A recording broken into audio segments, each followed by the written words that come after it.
Day to the Harbour Management Project. First item on the agenda, which is Josh. We've got apologies from Councillor Sully, who I can see Claire Sully, who is present on. Not, which is minutes from the previous meeting, pages 9. Anyone have any questions?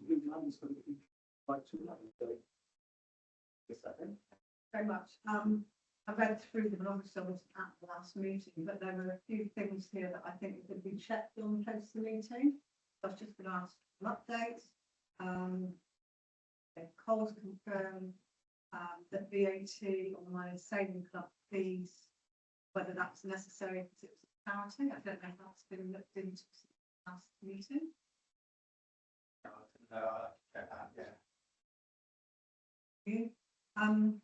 The next one was thanks as requested the committees for the dilapidation report information for the Canal and Rivers Trust.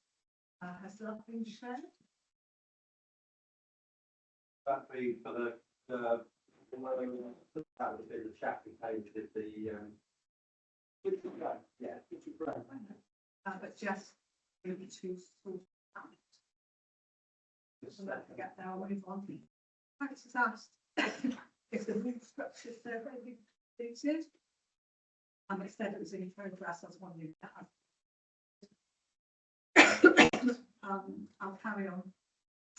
Councillors query the day-to-day operations of the docks and who will control them, which Brian confirmed that this is Somerset Council and Bridgewater Town Council. I did see a recent press release that says it's going to be managed by Bridgewater Town Council. So, please. Councillors will query the progress of the Bridgewater lock gates. Regeneration, which Brian confirmed that the issue date was yet to be confirmed. So. Yes, Mr. King, there's just a few questions. Yes. Sorry. That's all right. Few questions. Obviously, in November we have Mr. Bland came to get. Yes, which we due to meet with him on Wednesday. Do have an update. Fine. Yes. Maybe we can check with the people in the minutes. Which requested the application report. The application.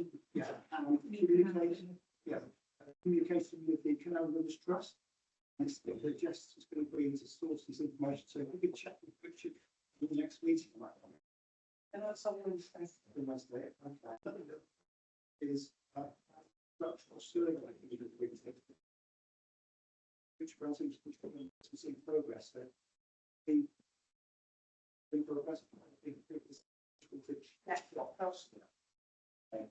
Also, Craig's got a day-to-day operation results and who will control them. You also say Article 9 is going to request the same as town council.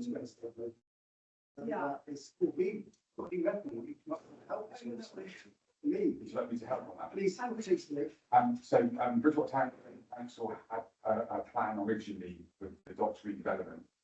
We looked to take it back into one of the caveats attached to that is the fact that it would be safe. And one of the problems that we discovered as time gone by is the pot Somerset had to do some of the work was be diminishing and not reach the expectation. The honest answer is, and you can note it down, but don't quote me too much, is that the town council looking to distance themselves from that proposal purely and simply because the liability that will be attached to the docks is just not a sensible option. 100% gain for it. The problem is that the planning went through full council last week. I believe that was all approved. But in real terms, the current position of the town council, they're interested, however, the liability is too much. I would just add to that, as I met with a lady who's just doing the Somerset Council part of the estates. She's been given the project which water docks. That's about what the issues need to be, what issues need to be addressed. So Yes, obviously I've got this. report. That's maybe send us around what we need now. Yeah, Lee, that press release did say it's going to be around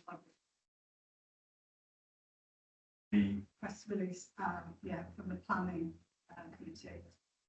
Said that it's been.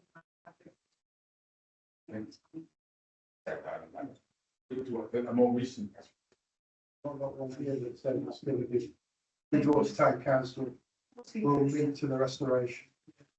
thank you. There's a difference between the restoration and the actual. Well, that was 17th of July, so.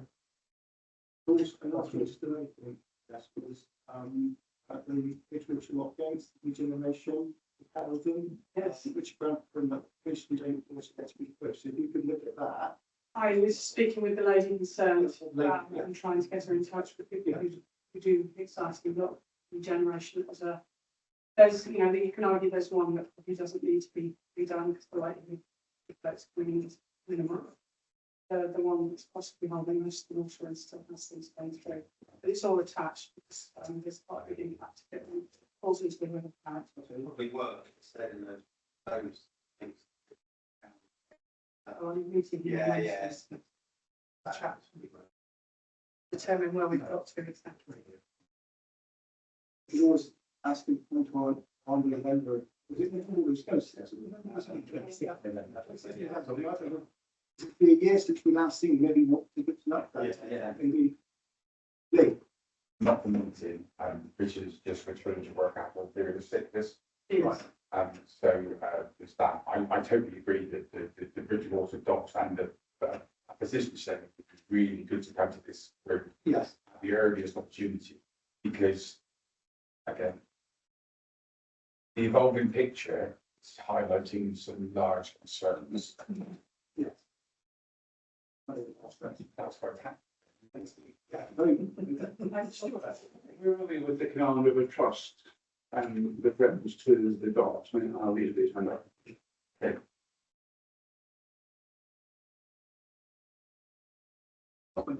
So now I'm just looking, so again, speaking from a personal perspective, one of the problems that we had, so back when Canal River Trust first ventured the idea of giving relinquishing their responsibility, one of the first things that was carried out was a dilapidation report. The dilapidation report, shall we say, highlighted a lack of investment over the years that they've been looking after it, which gave us a position statement to go from. We then, the council, then started conversations with a view to, so is getting them to meet the expectation of police.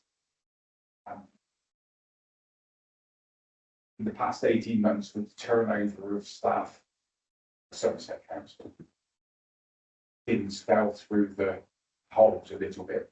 And I believe at some point the decision was taken not to challenge the Canal River Trust too much for their responsibility. Is this in one?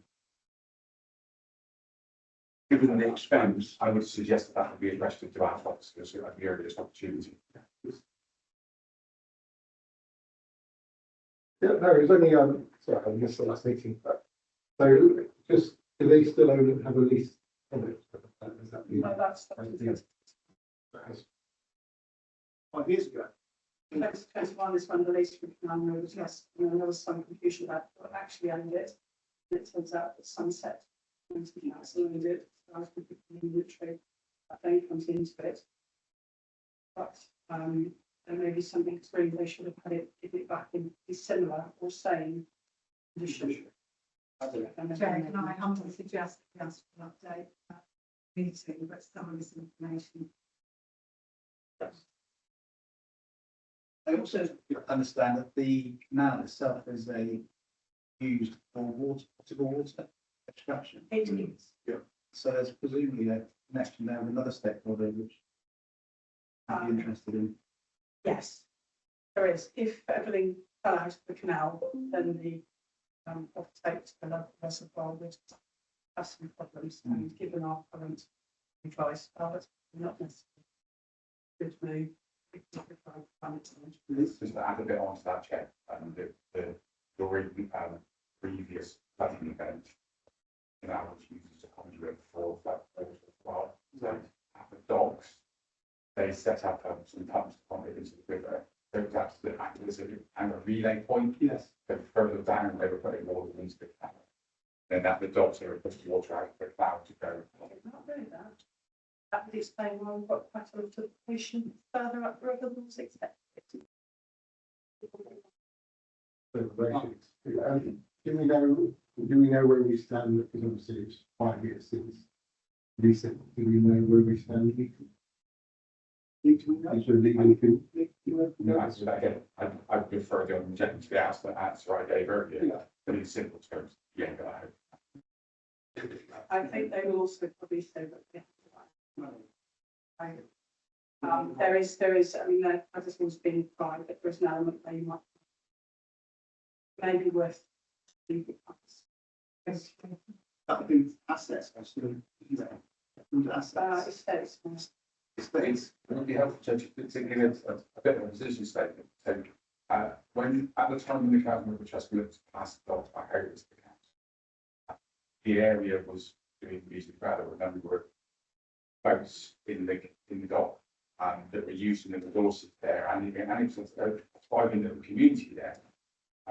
But one of the things that was highlighted quite early on was the mission may have lacked when it came to putting the piers and the different areas into the docks, which resulted in town council working with the boat owners to find the way to. So a number of them were removed completely, but the majority of them were moved along the canal.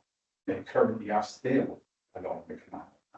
The original view was to bring them back when the opportunity arose. They can only be there in 6 days and then move again. And I don't wish to do, but the thing is, that was always an option but it needed to be taken possession for it to come back in possession of council, which was, and is there have been a number of different uses that the town that we've struggled, that's Royal, we struggled to get back in. So, for example, the CPS were all right next to the docks, and they, for a period of time, weren't able to use it because it was unclear rights of way extension. However, I'm pleased to say we've managed to negotiate, and the CPS can now use the dock as long as they remove any of their equipment after use. So the opportunities are there, but I think I would welcome an update at the next meeting. I would be curious to know if you know who was it the town council that put in the floating islands. Oh, okay, so that wasn't there. Just, It's been there. It's been growing for a while. For a while. Okay. Because I've not seen it in full. Probably which one? Oh, sorry. We're talking about the ones beside the Mascot Bridge and the smaller bit. The eco. I don't know, they're floating vegetation. I believe that's funded by agreement. I don't know. Just curious because it's something that. We had the earth was floating around in there for a while. Oh, there's still a lot of earth on the bottom. No. An inflatable. Oh, okay. That one. Yeah, but I thought that's the moon. That's only your best. It was right as time for the young people. They're out. If you're happy then, just to, Yes, I'll see if Richard can get maybe more. I'm not going to scare my Okay. country. Right. I'm So, like, other than the points that have been raised, I'm happy that the minutes were correct. Have you? No, it's fine. Okay. Right, okay. Number 3, declaration of interest. Anybody interested in anything that's other than what he's stated on the declarations? No, right. The questions, there are no public questions. We can move on to 2025, to executive annual report. Dave Coles, so I'm noting there. So I'll give you a quick run through the report, and then the service account, Janice here as well, for the questions I can answer. So if I just, like I say, I'll just go through the report. It's financial length. So this report is to present the statement of accounts for 25-26 on Harbours, in order that the committee can consider them and hopefully approve.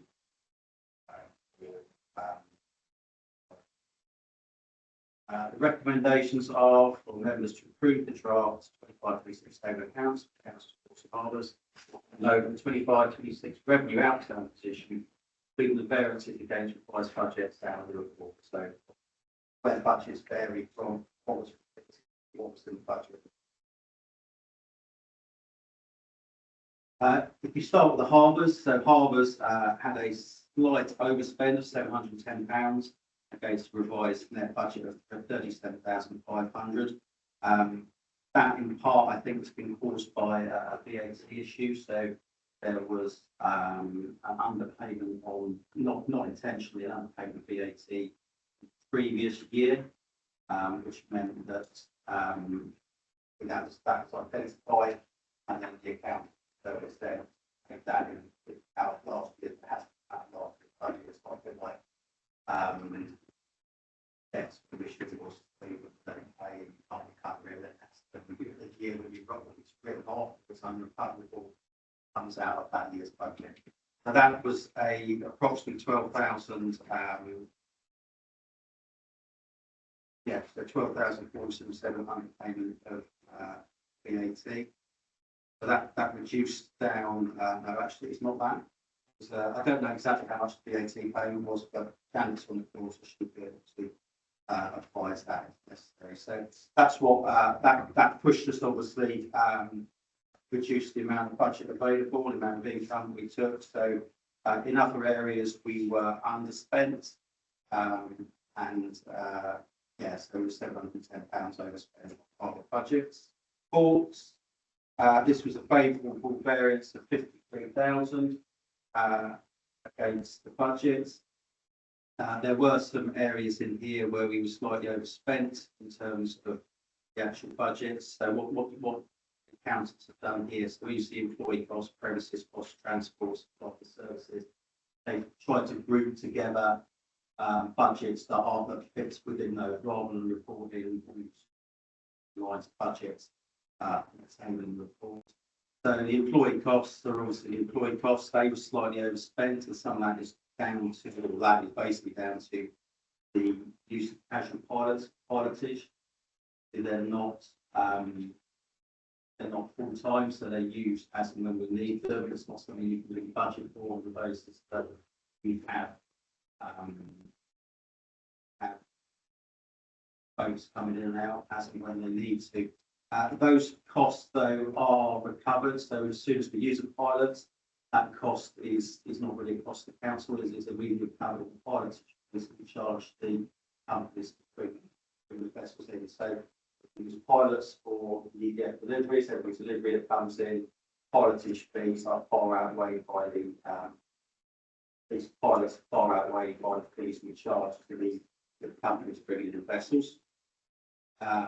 Supplies and services costs, they were slightly over budget, and that was down to mainly insurance costs. But again, part of the agreement with EDF is that a certain amount of insurance costs are paid by EDF as part of the agreement that was signed a few years back. So those are offset in the income that we have received from EDF. Supplies and services. I talked about that. So premises costs, they were slightly below budget, but overall we were £53,000. I suppose underspent. I was called it. It's probably not a technical financial term for it, but we generated a lot more income than we were predicted to. Therefore, we were at budget surplus that year. There are capital budgets that are in the budget. And just because it's going to be hopefully used some of those this year to do some scale maintenance works. That's really it at the moment. If anyone's got any questions, there probably will be. I can take them more chance.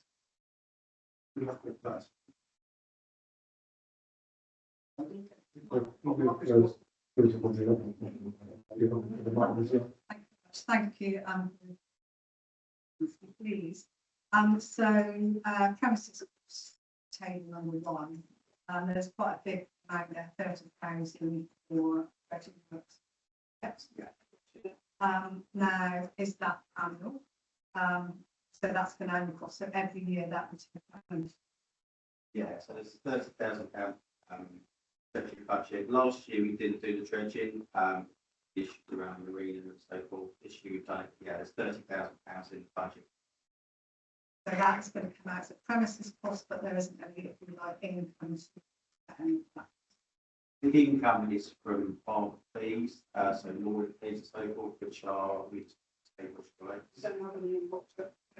Essentially, it's the slipways. Yeah, there's a little bit, yeah, there's a little bit of. It's the slipways and it'd be commercial traffic. But I'm talking about my update. My question for that is, I mean that. And my reason for that is it's quite a big outlay when you look at premises costs and that's going to be generated. It's quite a big. Absolutely, but I will also state very clearly that there is a safe navigational passage in the fall. And therefore, it is part of the written into the lease that we have to maintain and keep the outer harbour clear of mud. Now, as it was somewhat under-dredged for the last decade or so, we're kind of starting from a back foot. We're making, but that's the reason for it. But your budget. Yeah, the budget. That's, next thing is that if we look at the Bridgewater, it's really quite difficult to work with the figures because you've got the Hinkley rate on your budget. My concern with it moving forward is that 312,327. So I'm just thinking about the future. That is a risk. I've risked that in the risk section of the report, and it has been something that the Jane delivery exceptional was flagged for exceptional was in their risk register, I suppose.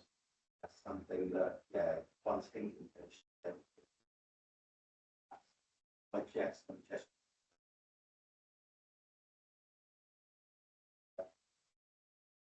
everything's like Dunbar Wall, on the river, just in there, of course. You know, yeah. Once EDF reduces down, then, like you said, our income should reduce with people. I encourage people, those rules you might be able to generate that way, but that's something which Jess will update on that. Yeah. Don't own those rules.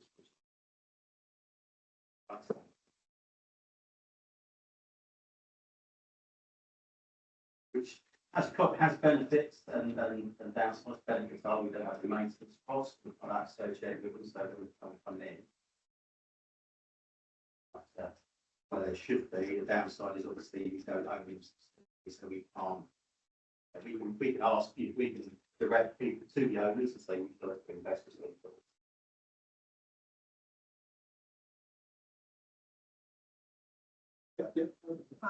The next question was around the capital budget. So you've got the revised capital budgets in 26, 27 as follows. I couldn't see an actual. That has been no spending. Because it takes time to get people in to get necessary quotes right time of the day, and it's quite a big patch. So my next question is moving forward to next year, will we're saying the budget's on the same issue as last year. Connected to that, the underspend generated in, does that get set aside? Investment in? There is this came up at the last meeting. So there's two elements to the EDF work. There's the legal agreement. There is like the capital side of it, where we've identified things that we need to do on an ongoing basis. Backmetric surveys, placement of navigation markers, holiday maintenance, insurance costs, so forth. They pay us in lump sum every year for those issues, and that then put into a separate account and use that with it. So that would then ring fence only be spent on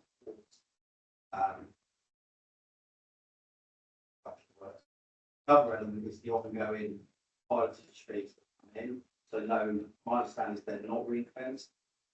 It's come up last two meetings, and what we said previously still stands, unless Danny wants to correct me, is that historically the Port Bridge never made profit, so it's sort of historically funded. It has produced income, but it's never necessarily it's never made more than it's supposed to run it. So therefore, Central District Council, the previous authority has subsidised it, made up the funding shortfall previously. Last year, we made, I think, 3,000 year before we made a surplus. However, as we know, in future years, there won't be a surplus, therefore the council will, well, unless we can get people to utilise the first dump pool, therefore that money is gone to central costs. But obviously, once the income reduces down, then the council will have to, actually what it's done previously to offset the costs. Put aside that small amount of money won't fill that hole that the council. You have to operate with these points, but then you just want to operate as near as neutral possible. A small profit can be planned back in. The whole point of all of this is that yes, they have to subsidise it because there's a legal requirement for which and others to be resourced, which is why I said was enabling, which is now subject to council's right.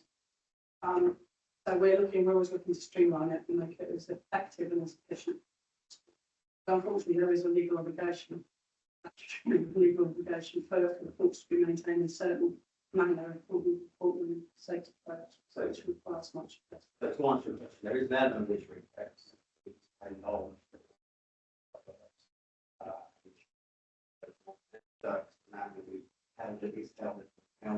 But the day-to-day income costs are used and are dealt with in the same way as any other project on the basis that council has some, it's only that last year that there was any significant amount of money ever made, that it will continue to, council will continue to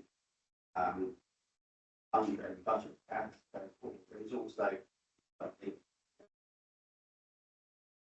funding, there's some budgets in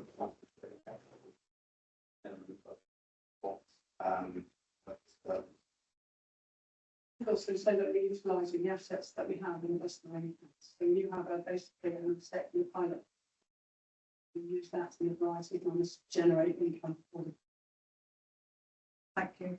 It's all good and it's all helpful, but first of all, we talked about the capital and revenue. You can fund the capital spend with revenue. Yeah. Being very clear about that. And I would have been really for actually be making a request to the executive that it could be kept because of that uncertainty for next year.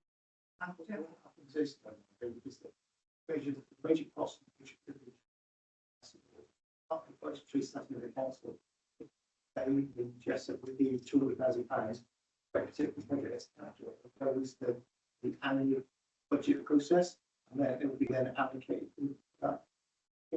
Thank you. I think I get why the council and its budget works, but at the moment we said the capital budget wasn't spent this year. Yeah.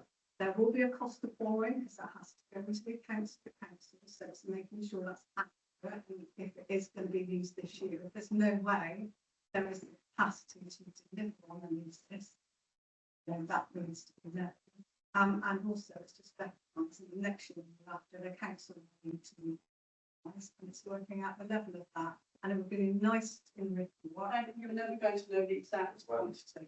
I think the next 2 years there is between they believe that at least 2 years. Oh, that's some of the reason why. And to be honest, that's one of the reasons why the house there. We didn't have a hot money. So the idea was to bring people with expertise together by and look. Obviously always this risk get work slowed down. Right, so try to look at what we're doing to see whether we could get people to see if we generate, that have contact with it.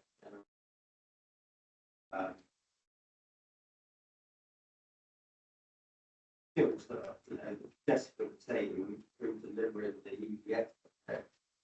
Got a lot of skills now in bringing in extremely high value, highly sensitive cargoes in all sorts of conditions. It's trying to, and that's why we want to set this up to try and get people in the market those skills or tell us they're just what the industry what's potentially going to happen, when the media work dries up.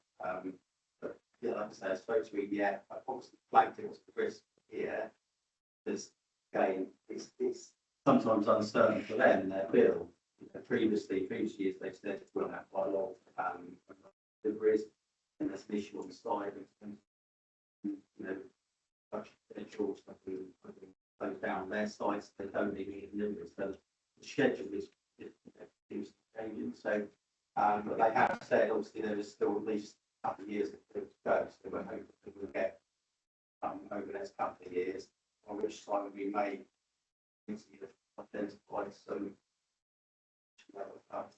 not only utilise, like I say, the skills that Jessica and her team have developed from steps but have used to bring those vessels in, to bring those high value cargoes in. That must be something. Thank you.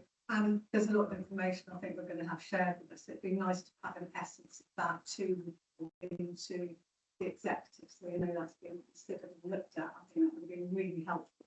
And also just a line in to say the number of capitals which was spent and why. Yeah. And I think that would be appropriate. Thanks. I may ask a question. We got obviously how can we utilise it? It's the house. So. No, it's not List Houses. Currently, there's Wessex Plastics that have the general wharf. The aggregates wharf is currently there. Last time I was down there, I met with a gentleman who's looking to buy Wessex Plastics. Who is the police? So I believe the owner's looking to stop this. Stop. I haven't been down there in a couple of months. Other busy doing other things, but I need to go back and find out whether there has been a change of ownership, because he was very positive in looking at the cost. Have the Clariton check through, don't you? And I did meet with people, Jessup, who were to do with the aggregate task. So, well, have you considered bringing stuff through Dunmore Wharf? Because there is no street furniture, there's nothing between it and the site cross. Lots of still, yes, but for every sort of, we had the aggregates in for every sort of 1,100 tonne of cargo coming in as a aggregates. That's like 40 lorries on the road. Well, and it also cuts out to try and get there from Bristol, which has got to go about 10 minutes across the way. So for me, some of this is trying to get people to join the dots up there. The infrastructure is there. The infrastructure really exists. We did a port feasibility study. I'm very happy to share. And one of the highlights of that is all the ports to be sensibly sustainable moving forward. You need to keep the wharf open. You need to have some access to the front. Otherwise, we've always been a navigating authority.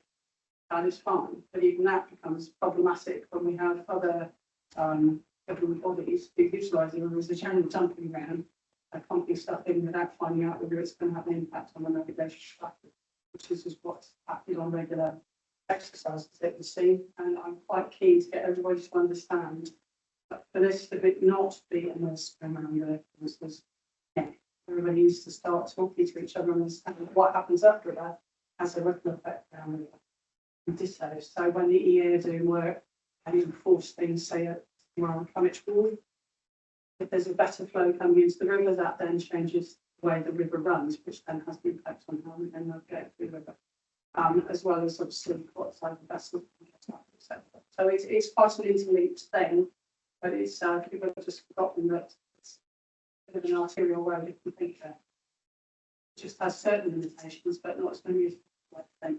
Little voice, Just a bit of an aside, one of my other hats that I wear is I also sit on the gravity and it has forums. So it's like it used to, and I'll say I have that anyway. At last week's meeting, there was an indication that at least 2 abnormal loads of considerable weight will be making their way from South Korea to Puritan in relation to National Grid. National Grid have got 2 transformers that are planned to go in. We have one most years from them. Their plan will be to use that more from that routine for these 2, because they're putting a new distribution centre. So there's definitely 2. Excellent.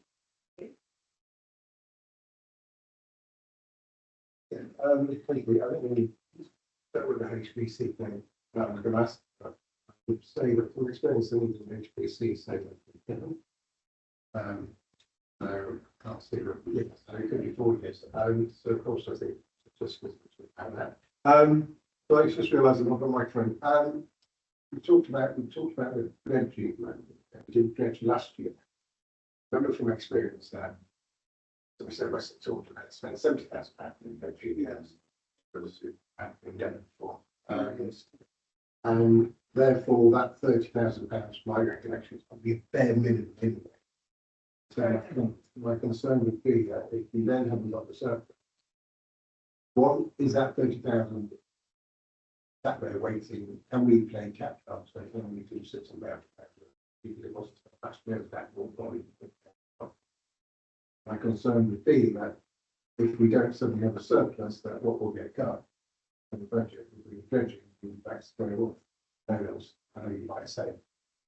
We need to make sure it is, but that, You do. well, I think you, as you said, it had. You know, the fact of the matter is, just to give you an illumination on how expensive dredging is, not for anything else. But people coming up from the south coast have done it for us, of course, have local dredging doing it as well this year. And for per tide, it is about £2.5 grand per tide. So 30 grand don't go very far. Having said that, we are making inroads, and it is exactly improved in the outer harbour, and the general kind of topography is definitely further down. But the problem we've got is that because of, if we get extra storms with the amount of siltation with the stuff going off and the rains and all the rest of it, with the way that it runs into there, it comes in almost as fast as we're getting it out. So it's a little bit like, you know, trying to bail out with a little bit shell sometimes. So what we need to do is get it down to the bedrock. Then your 30,000 / 40,000 might be adequate for the maintenance stretch. But at the moment, I'm trying to do what it's to trying to clear the decks, because there's rather a lot being accumulated there, and it can be patched down, which means it's not as easy. You've really got to do it in a bad way, get rid of it. It doesn't help that there are a few issues from the structural aspect, the fact that things went as they should have been when it was originally built. It's supposed to be a electricity flow.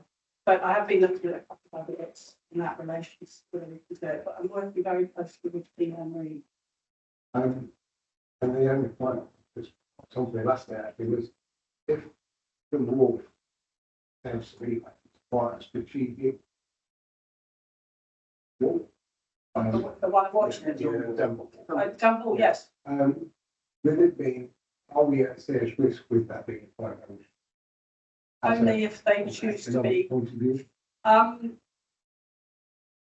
Some of that comes down to, I suppose, the local, you know, who you're dealing with and whether they're willing to have how much it affects their business or not, basically. And usually, most of them are quite accommodating for doing it, or have been, at a price. Expensive price, which is why we haven't had as much shipping. The previous manager was quite good at pricing people away from it. And we were, at one point, he was trying to charge something that was more than it would be to go into Bristol Docks, Bristol Harbour. So you're not going to, you know, we've got less facilities, less everything. But if we can get, that's fine. I've been trying to go down there and have conversations so that at the get-go, any new owner make sure that we can work with them, because they don't use the whole thing. It's in their interest to maintain that as the infrastructure anyway. And then if we can bring in more income for them as much as for ourselves, then it becomes a mutually beneficial That's process. the walk that was up for sale.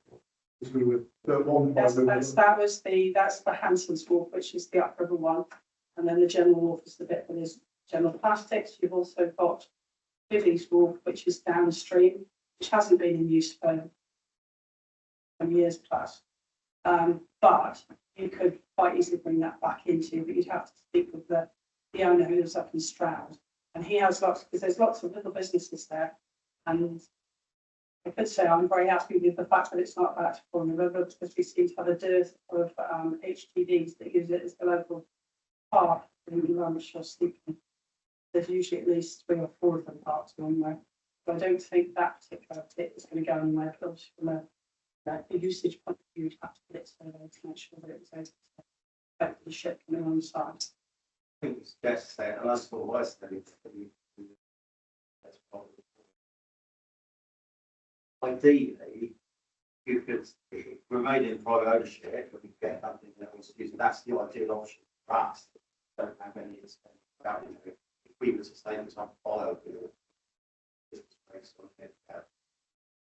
So to start it and maintain it. So whereas if it's there in private ownership, we get something and do it, then we generate income from just movements, doing the movements and stuff. We don't have, to do nowadays in terms of kind of those stuff. But it's not necessarily, so if we can, and that's what Jess has been, actively trying to do, is get people. It's from a location. I mean, it's literally a minute's drive at the Empire, isn't it? I mean, you could. The restrictive thing for it is it can't take. There's a limit to the size of vessel. We're in the Bristol Channel, therefore you've got restrictions which are not. Even locks have their restrictions, they can't do it right over the water. We did look at what the national grid as well. We bring in bits of things, big bits of the national grid. So is that, I don't know enough about, the logistics industry, but is that a niche area we could market, i.e. bringing in high value cargo straight to the motorway network? Thankfully, we've got proven track record with Jessica as I don't want to jinx it, but proven track record of bringing in, high value cargoes in complicated conditions. Is that an area we can market on top of what a private company, if the right person goes in there, they may want to bring in into whatever they want to do. Well, we used to have, there used to be fertiliser, there used to be roots, there used to be a whale tank external down bowl. There used to be, and that was when there were smaller ships, but there is a slight drift back to slightly smaller vessels who utilising cargo. Ultimately, if you get jammed on a motor break at you end up with a much bigger cost. So, yes, shipping has its upsides and its downsides, much as we do if we're just managing stuff through the traffic network. But certainly for bigger bits, or for bulk cargoes, there's no reason. And they've, we've got. It used to have. They used to even export cars out there. So there's historically there's no reason why. It's just about getting people to think a little bit further outside the box and seeing what the opportunities are and seeing if there's a. Consistent with legislative risk. And That's because they stick it into, yes, because you've got to have much smaller boats. We're restricted very much up there. You're restricted by the length of the vessel. You've got to get around a 90-degree turn. And also the draft of the vessel versus the tide, because we're always chasing the available water. It's 2 hours 24. There is no water with a dumbbell. It sits on the bottom. So you've also got to have boats and insurers that are happy for it to sit on the bottom. It's having safe berth, they're all now submerged, which is not a float. Ground safety, not use a float. They sit on the bottom. There was mentioned previously, but it's something that the planning department can do, so point in project developments to sort of say, the reviews submit in the industrial developments there, and logistic routes and all the rest. This will encourage utilisation rather than off the M5 or whatever. Would be a planning, might be something we'd have to go for a business case. It's usually economic Economic development. development doing that. And I know that a long time back, I had a conversation with Lee and I did actually make contact with them, but then there was a bit of silence because they're a bit busy. Because there is a logistics firm that exists in Bridgewater. But it's about having the time to go and chase it, to actually actively go and say. One of the biggest sites, like in people with gravitas, that decided on putting them further low. It is, but if you can make it, if they want us to be economic and not draining, then there's a good. Yeah, if you go through a DCO and you've spoken to the council and you've got an agreed transport plan. Just three very quick points. One of the issues we need is to actually publicise how passionate we have access. So they use amongst the council, so we're briefing, because there are, as we all, most of us find this table, there's lots of conversations going on and a lot of plans in silos. Yeah. So we should be pushing the fact that we have.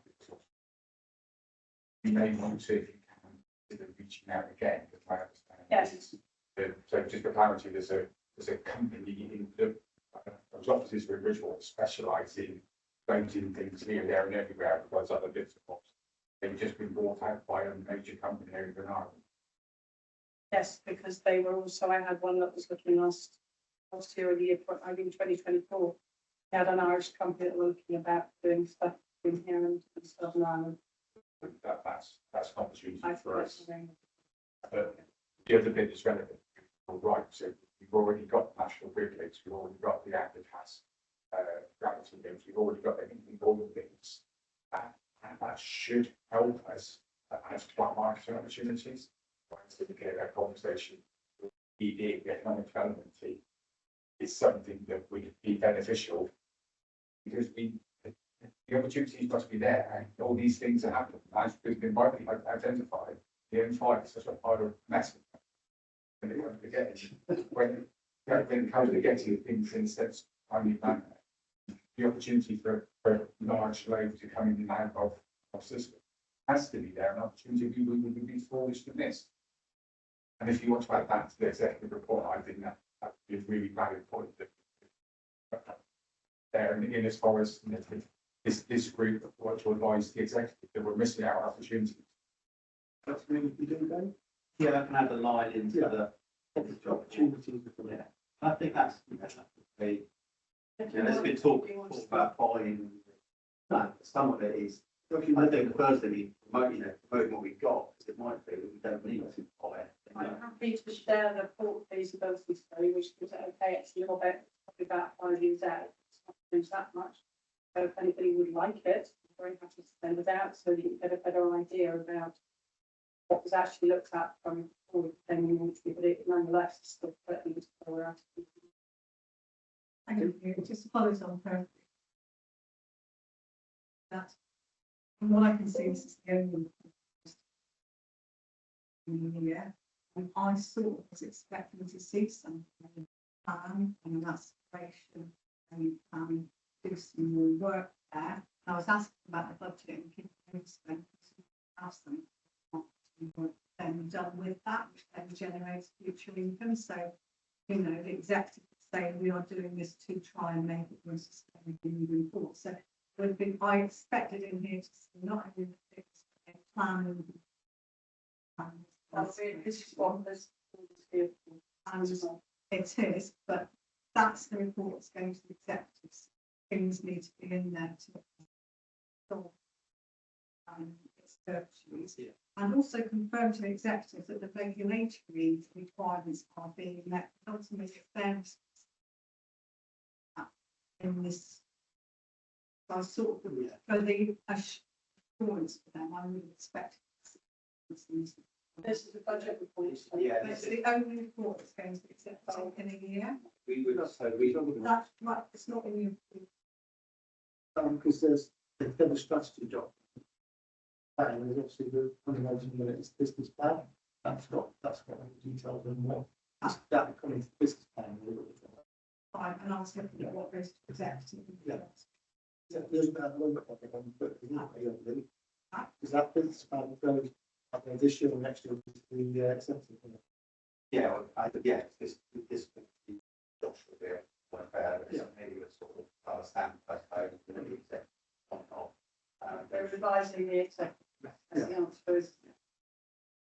We'll be looking forward to them, so this is what we're revising the relation. Again, you can intro it in this. Yeah.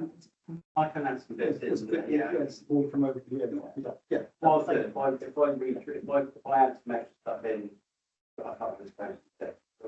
It's going up to them. So I've got a bit of time, so I can add some extra stuff in there. Yeah. A taste. Yeah. Yeah, that's good. Yeah. Marcus. Yeah, I was just going to say, yeah, with that. Didn't hear. But if you could share that, you could email that back. Just- Use the language professionally. Yeah. I wonder if there's any benefit in publishing the reporting finances to show what the actual EDF income, the actual EDF is. So you can see what effect the EDF has on the overall.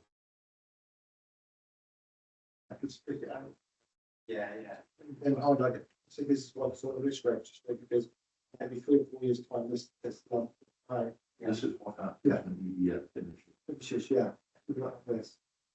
Lee, did you? And I was just going to say that I know that I was just doing the risk assessment in my head, but let's be careful how much we let people know how much money we're making out. Yeah, because they might come back on some point and say, I think, that was me personally, I think you should probably sort of will speak on that, because they were supposed to start back in 2020 and they didn't start until 2022, 23. So if you went more for what Marcus was saying, it's probably where more like you're looking, which still gives you at this 5-year lead in time for actually actively trying to generate additional income and potentially getting some more streams in. But as we've got Agritas, we've also got the other one phone that wasn't gravity, then you know it's actually something that this is where it does need to be pushed through to the executives so that they understand that unless you get asked to take some, you're going to miss the boat metaphorically. I mean, I can add some bits in. I mean, I think previously said that we do this like setup, so I think most of the executive didn't have a set. So it different reports and things, and this or the budget report, but actually do push some extra speed and get some stuff. Yeah, we can work on something and add it in, we might use the highlights, you know, the overall impact on once things are up and running, what that would do for the income. You could beef up the risk. Yeah. My turn. That's it. Dave, thanks so much for doing what you did. Thank you. That clarifies some thoughts that I had. So we are not doing say, I don't want to say it like that. I'm going to say they are not doing things in accordance with UK maritime law as far as ring fencing money generated by the harbour. What we're doing is we're taking a bit from EDF and ring fencing that, which is a significant difference. And we'll give you some figures.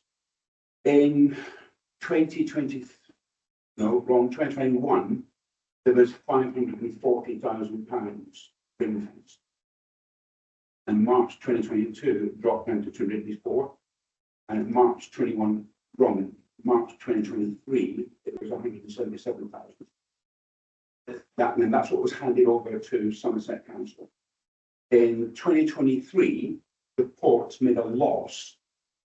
The harbours made a loss of nearly £15,000. The port made a profit of £164,000. In 24-25, the harbour has made a loss of just over 10,000. The port's made a profit of 194,000. Last year, the harbour's made a loss of 38,000 pounds, and the port made a profit of 92,000. Now, Dave tells me that in the ring fence pot, there's 160,000 pounds. If we had kept all the money that was generated by the port for getting the stuff that's on harbour land, car parks, kiosks, everything else, we would have just over £500,000 in the pot. As long as we don't ring fence, we are never going to be sustainable. I think in terms of the, I have to speak to Dan, it's not here now, but in terms of the way you get it works, there's two different sorts of funding streams. So there's 110,000, whatever it is, they give us every year, cover off these. And there's something called a drawdown cost. Every year they provide us with X £100,000, but it's not our money. That is separate. We're just holding that money for a year. So rather than us have to be, yeah, that's about the invoice process. So that's held. So some of that money that I'd have to look for, I have to have Janet. Some of that money that's been received, so there's a big chunk of it, but up to £5,000 out there. That would have been, because we signed the agreement, they were doing earlier on, it's only the last couple of years, bulked up previously, they provided us with money, and then it wasn't used because we're effectively holding cash for them, reduced administrative. So as soon as the project started, more Tuesday, started drawing down off that pot, but that's not our money. We're just holding that for 3 years. The money we get is reported in these fees. So there might, I can't work it out now. I also that. I only went from the accounts. This is what the accounts are. It's the actual surplus each year for the election budget, revenue budget, aren't you? Yes. Yeah, not the what we yeah. So, and what I did was I looked at what the port generated and what the port spent, subtracted it. And that gave me what was left over. And clearly what's been left over is going into the general pot. Now, the financial management of the Port of Bridgewater should operate within a ring-fenced framework according to maritime law. Yeah. And then we're not doing that. That includes everything from harbour dues, pilotage fees, wharfage, commercial and property, parking on car parks on the land, your minehead stuff, for example, the tackle shop, all that stuff. I know it goes to assets. I don't care about that. You are very well aware that I've been asking how much of that is going to assets so that we can work out potential our income. It's all good and well saying that we're not generating a lot of money, but we are. It's just going into a different pot. Is it worth, ultimately, this is, I have discussed aspects of this finance previously, obviously, the answer I give finance previously to that out. Is this something that needs to come from the committee to the finance team? They actually, this as a committee, this is our, this is our concern. Because we're finance what's happening, they've got no rules and regulations. Then that's not an excuse. No, I'm not saying they want because they want every department, they want every area the same way. It's not like treating. No, I know that. They probably don't know what's the law. Said the UK maritime law. UK market probably don't know it, so they're just running it the same way. And it's right or wrong, we don't know, but we can get some clarity on it. I know in the business plan, it does talk about ring fencing money for the future.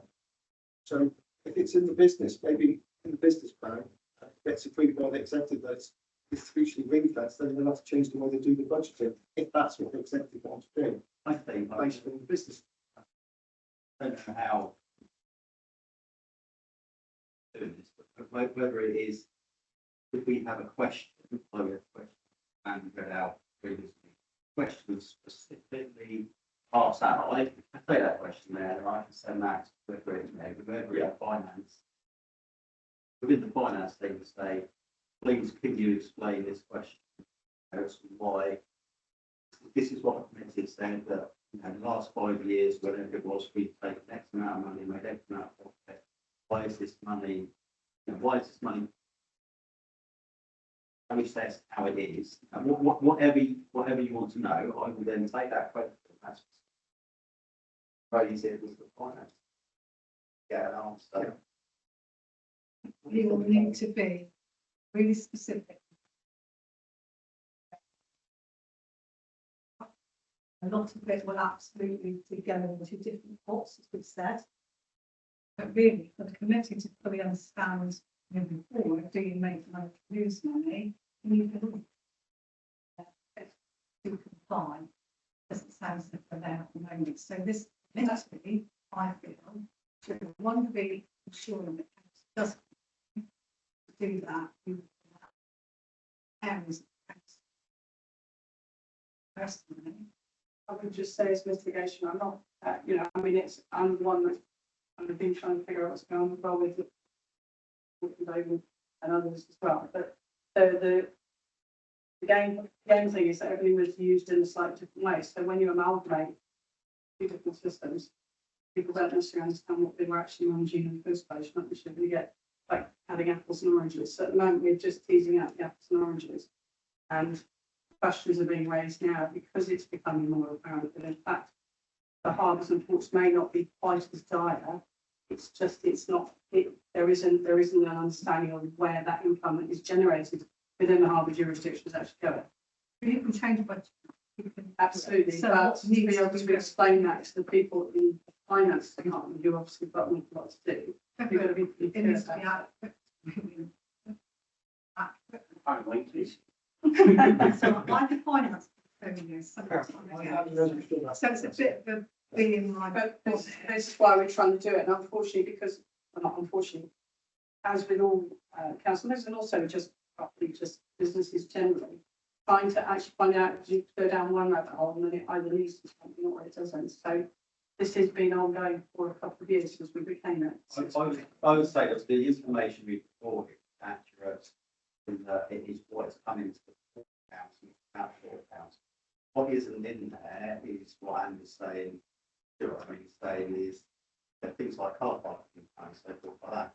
That won't, that won't be because it's obviously part of a different service. So that's what I mean. That's why I say you need a specific questions for, that specific question that has You're right, yes. what would it needs to know finance, and then I can say that way. So this is no, it's not me sort of trying to steal money from public budget. It's what their committee are asking as part of this process. So I can only say that away to my accountants, and then it can be progressed through the. So there's only a small number of sites. People around this table will probably know what income potential generation there is.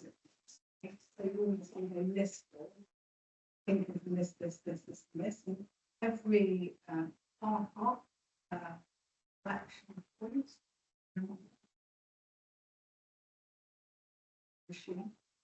I have got car park. I thought it said you better if I had to. So it just needs someone to have a head stick over to do a list.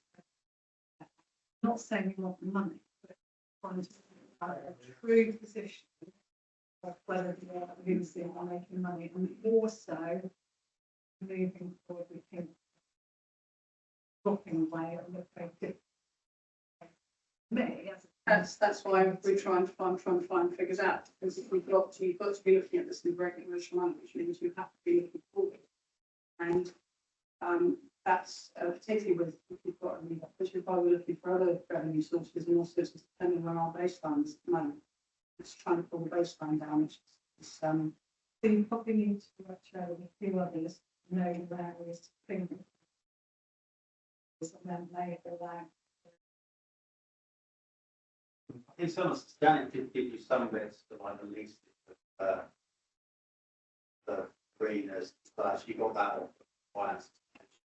Yes. We get a definitive list of the assets that, you know, just one single list of the assets as a whole. Yeah, then we can then, along with the clarification you want on how the accounts work and why they work this way, then I can take that away. You know, and pass that to finance and say, please, you know, like the information. Yeah. We've got the plan, we've got the place on. That's what Stuart's been trying to do for 2 or 3 years now. Sorry, Stuart, I No, no, haven't been here. has been hitting it like his head against the wall. So The really good bit about this is because I now understand a bit more about how it's being managed.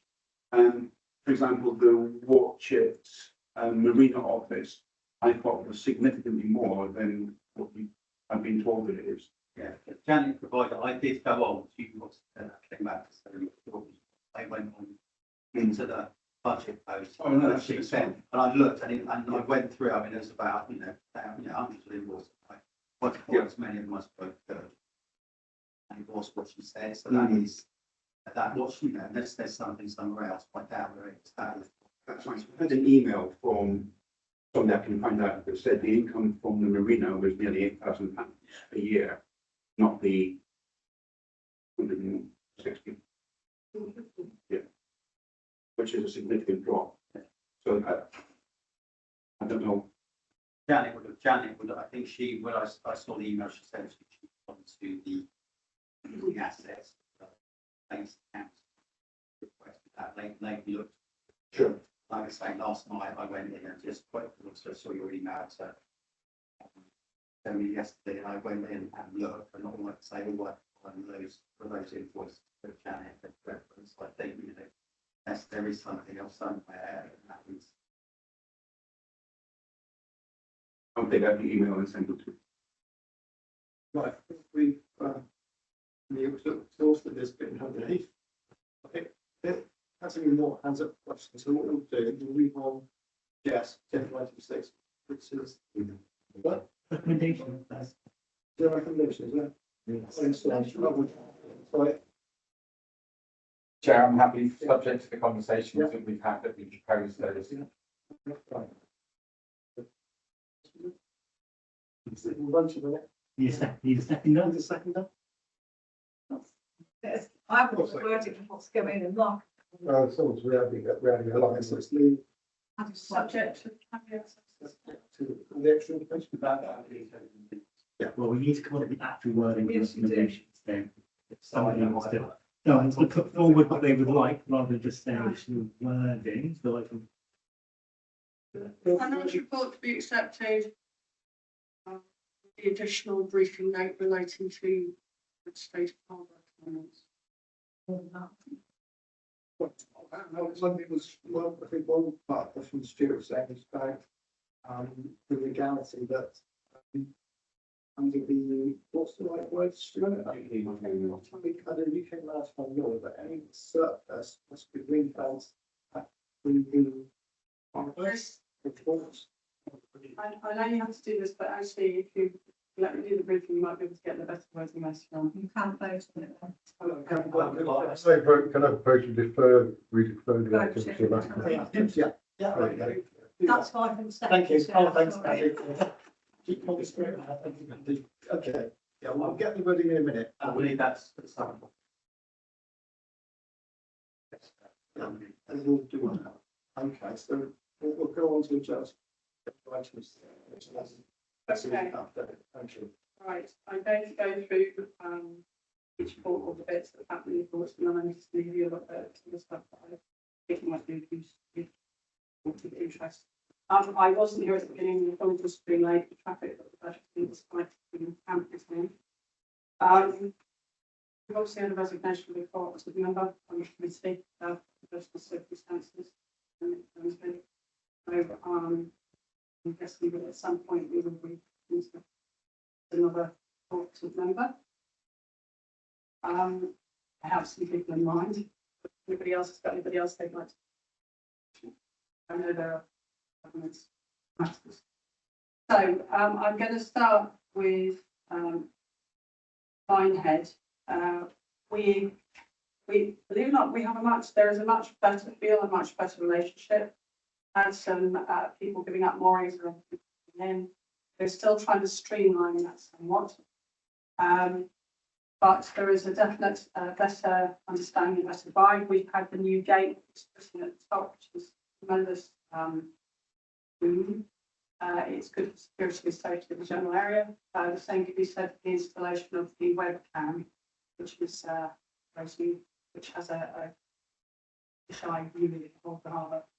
In fact, I've just been in discussion with the National Coast Guard watch people who have now opened their new centre on the beach, and they're looking to put another camera so that we can see the seaward side of the seawall and some of the blind areas that they would like to look at. People have a tendency to occasionally run to the around to stand on the top of their head. Whether it's somebody there or not, particularly if there's no water.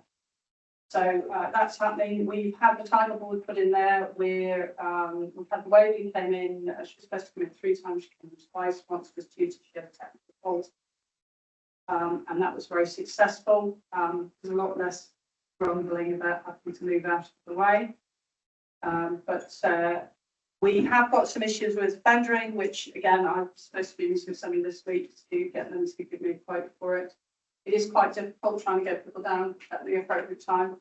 They might be available, but the tide's in, there's not much point. There's constantly the bit that I need to see. So I'm not liaising on that. That would be part of Yeah, that'll be a capital thing. I'm chasing somebody at the moment to come and do non-structural testing to find out what the underneath is made of, and we've got some suggestions because I need to know what the pier is made of, so we can know what we can and can't do. It's just knowing how, because there's been not too much maintenance on the outside, which again is something that when we became a unitary was put forward as something that needed to be looked at, trying to do.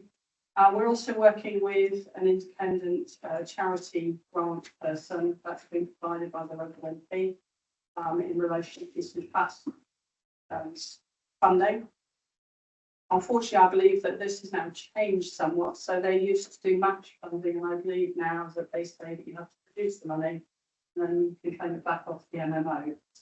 Don't quote me on that, but that seems to be the general gist of it. Nonetheless, we'll be putting in for it simply because if we can get some of the money, and obviously it's going to improve things.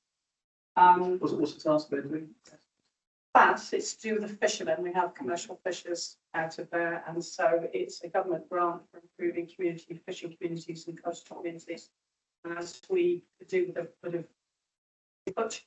We're also looking at, so we had quite into that also goes in the fact of perhaps putting in trots, which would allow us more vessels in there, which would provide more income. With it, however, it will obviously have to have some training to make sure that we had the right people to, because we would be looking after the chains and then the actual boring boards would be the owners of the boats. It would make things considerably easier because every time we have a change of mooring owner in Minehead, because of the way it's done, they have to remove their moorings, which takes some time, and then you have to get somebody else to put new moorings in, and there's an agreement that they're fastening them on and then a suitable state. That would make it a lot easier to manage as well as doing that.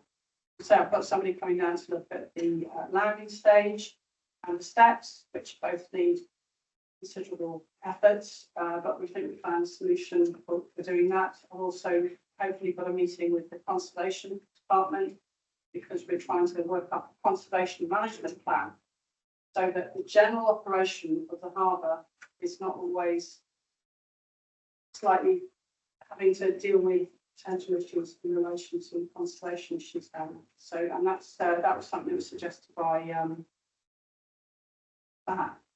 Society for Historic and Ancient Buildings, and apparently several quite a few harbours that are in conservation areas have this. Just means that operationally, I will have an agreed set of things that we can do, which means that councils are likely to get concerns and complaints about what has and hasn't been done. So just to give people an example, when I put the gate in, which is just a replacement of the chain that had been by the previous statutory authority, within 24 hours, I had somebody make me complain about breach of planning.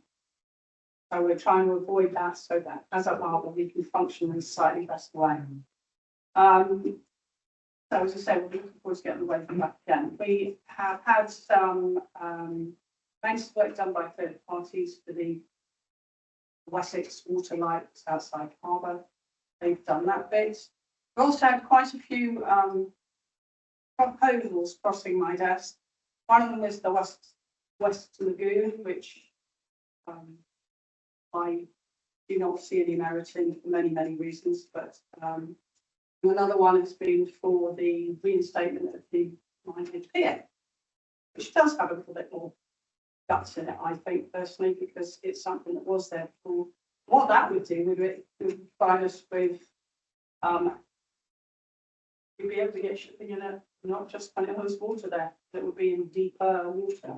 So there may be some things. Obviously, this is all still very much. I believe that there was a proposal put back in 2000, but it lost out to the Eden project. So there may be some, particularly, and the reason I raise this again is simply because there has also been in the news Swansea Council looking to get a ferry service going to here between Wales and Ilfracombe. And my thing is, if we can get something a bit more, why couldn't they just go around with it, just put a passenger in a seasonal thing that would bring people in, it would allow people move about without having to get on the roads. It would take an hour or so, whether dependent. So those are some of the things that we're looking at. So again, it's trying to look forward and seeing what we can do. We've been working with the RNLI, so we now have some life jacket lockers there for the swimmers and for the other people using it. We're also looking to potentially put them in part of the swim zone, not so much so that we have reliability, but just so that we can keep the swimmers in a particular area. Because they're going to do it, so well, they didn't do it through the middle of the harbour. I mean, they won't. I can say, please don't do it. They choose to swim, and then a boat comes in.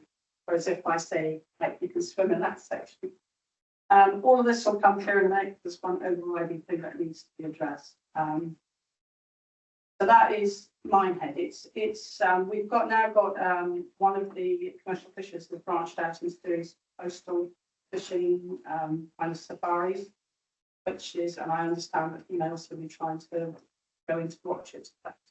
Potential clients. So there's, people are thinking forward and trying to diversify in that regard. So and we have the annual shingle bank removal at Minehead, which is the sort of bridging equivalent. It builds up, and it depends how much it builds up, depends upon what storm direction we have. It built up by well before we would normally expect to do, by about November last year. So we managed that so that we didn't have to bring the dredging forward until April, so it was in the next financial year. That's only about £5,000 again every day. Is that material which has an official reuse, or is it just It's just repositioned, but we can only reposition it sort of within the harbour limits, and we have to be careful because there's a medieval fish weir to the east. So we can only really do it where we think. Again, we usually have eagle eyes who want to question whether we have license again. I'm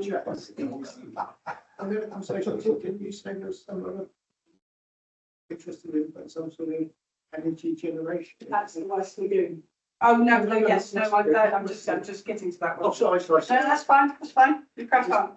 So the other thing that we've been looking at is where and they're doing a trial up in Islay, which has got very similar sort of tribal areas and regions. Is a lot called Flex Marine Power, and they're to do with tribal power. So it's designed so that they sit sort of at about 10 metres of water, and you have to feed in at local level into the electric. So what you're doing is improving the basically you're going to create economic benefit wherever they turn up. You could have learner schools, you could have teaching, you could have lots of bits that could ride off the back of these sorts of things. That's still in a bit of a infancy phase, but they're doing this proof of concept. I think. How many would they have voted out? I suppose it depends. I mean, I think they were talking about 10 and 20, but they're all under that, and they won't affect fishing because they're usually on a boat, so it shouldn't impact on the local fishing in any substantive way. So for me, it looks like it could be a win-win, and we're certainly looking to see what that is. But again, that's something that I need to, once we get a little bit of information, is we're trying to look at from the FAST grant, because obviously that's another good thing for improving the area and bringing in local economy. And also, it's, for me, it could only, I looked at it and went, well, that's a win-win for Somerset Council, isn't it? Really? Because if you put local, you've got a nice electric generator there, just coming into the local people at the local level. What is there not to like? And that was, maybe I'm being naive about it, you know, your constituents. Well, if we put them in, because it's all it's using is the turbines. It's, yes, you have to get the MMO license. That's like saying EDF, the ones, you know, the government, and the ones that are going to get the pay off from HPC, not really, not entirely. We get some benefit, community gets some benefit. All these big projects, you have to go and talk to the MMO, which is the government anyway. So anyway, so that's what's going on down in Minehead. We've had a lot of kids, we've had some schools and things down there, and there's been a lot more activity on the actual pierhead and on the beaches bit. A little less so in relation to the sailing club. Well, certainly not, there's been no school, although they have been out more than they were last year, which is very pleasing to see. Right, so watch it. Watch it, we are dredging. We dredged this year. We did a plough dredge last year, and we did a plough dredge this year, in this financial year. And it is effective, and we're working very closely with the marina. We do have concerns because if we don't dredge out the outer harbour, they end up with all the silks going into theirs, which means they have to do more dredging to keep the impounded level, which they say they want to have. They've actually got lower than the impounded level that was agreed originally, now at 1.5 metres, which means you have got more boats in there. You've certainly got people moving, some of them who are of a slightly older demographic have certainly moved from Minehead to watch it. It means they're both afloat and not going to fight with the time. So we've been doing that. We've had the tiger board installed, which is a great help. We've been doing little bits of maintenance and removing bits that might fall off. We have got to do some work on the safety ladders, and that's I'm just posting some of that out. And then we look to install them. But again, because you have to get a crane out there, and because you have to, there isn't too much wind. And watch, it seems to be quite windy often. So that's what's happening with them. One thing that I have come up against, and this is for all of them, but this is one of the reasons why it's partly piqued my interest, is that when we became a unitary, one of the things that was put forward was to do the harbour revision order. So there was a consolidation and modernisation of all the local harbour legislation. Apparently, for watch it, if it's leisure in the outer harbour, if a leisure boat comes in, I can't actually charge them. They're exempt. I can charge people using the slipway, and I can charge commercial. But some of the legislation seems to indicate I can't actually charge leisure craft. Well, that's a little bit of a faux pas. So that was probably from way back when most of it was commercial, and so they had that facility and that doing it. So if I was to say one thing is please can we put that forward, which is can we look to get this HRO done, because it will streamline, it will modernise, it will allow my team to be able to enforce things, because at the moment we have quite a few issues in Watch It with people jumping off behind dredgers, jumping off the pier all the time, despite the signs, despite being asked not to, despite being told that they could seriously hurt themselves. We also have issues with people fishing, because they still don't seem to understand that if they fly lines across the entrance or close to this, becomes a navigation hazard. So, but there is, we're working with the Sea Scouts, we're trying to get into the schools to get to understand them before Models has been in, try and get them to understand that it's not trying to spoil their fun, it's trying to, I have a job to do, and they have a job to stay alive and reach maturity for themselves, but they are a little bit problematic in that respect. So it's something that we do. But if we had the change in the legislation, because at the moment the current legislation is really very geared to the watery side of things with a bit here. It's yeah. Yeah, the whole provision, but is anyone actually looking at doing one? You know, we've looked, we've got legal advice. We have, but- is anybody pursuing that? Well, I'm pursuing it now. No, that's just right. So it's just you then doing it. Well, I mean, what you have to do is you have to say, the recommendation is that we need to do a harbour revision order. That comes with a cost. Yes. And at the moment, the council's having other matters that are, it's got to We deal give with. away the So, money that we could have. Yeah, yes, this was recommended before you took over as unitary authority. That you did a harbour revision order, and it was decided at that point that it was going to be, no. And I you're think offering an MOU now, which is no legal binding. it's a way so that we can carry on getting the income, but actually ultimately it's not a good state of affairs. I mean, each harbour and port has its own individual legislation, but it is also very dated. It's from the Victorian era and beyond.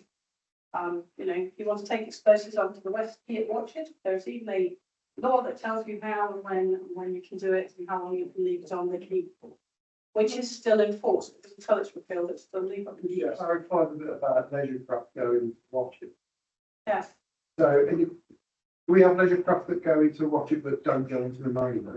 We had a 60-foot barge, Dutch barge that came in the other day, which would have been very nice to have got some income from. But does it mean anybody that's obviously got a berth at the marina coming in and out, No, They I'm would not get sure. I mean, charged. I'm not a legal lawyer. I just happen to see that particular bit, which is then sort I of. see that being detrimental to the But marina? what I'm that saying they to get you is- charged twice. Well, no, but this is the whole point. Is some of it's, you've got a lease, so there'll be certain bits that we will have delegated to them. But we also, if we can make the outer harbour be as appealing as the inner I'm harbour. talking about leisure craft with the outer harbour. Well, they do occasionally, but not often, Yeah. because but you can't unless you can legally do it. No, that's At the moment, we need to update the legislation. The other thing is, if we update the legislation, then we'll be able to put it in general directions rather than just special directions. This is getting a bit techy.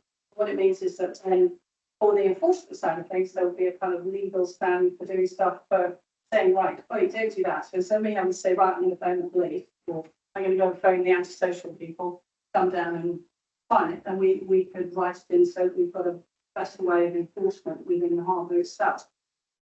Thank you. Just to say, we need to do that. There needs to be a short paper at the next meeting with a recommendation in it. Thanks, that it's probably health, safety and financial perhaps incentive if we want potential using of them. And then you write that in for next year's. It's starting this forward planning and having this selection of things. So, but there needs to be a reason for doing it, and it sounds like there's plenty. So it needs to be a paper, short paper, next meeting. We can then ask for recommendations to accept. So that goes in the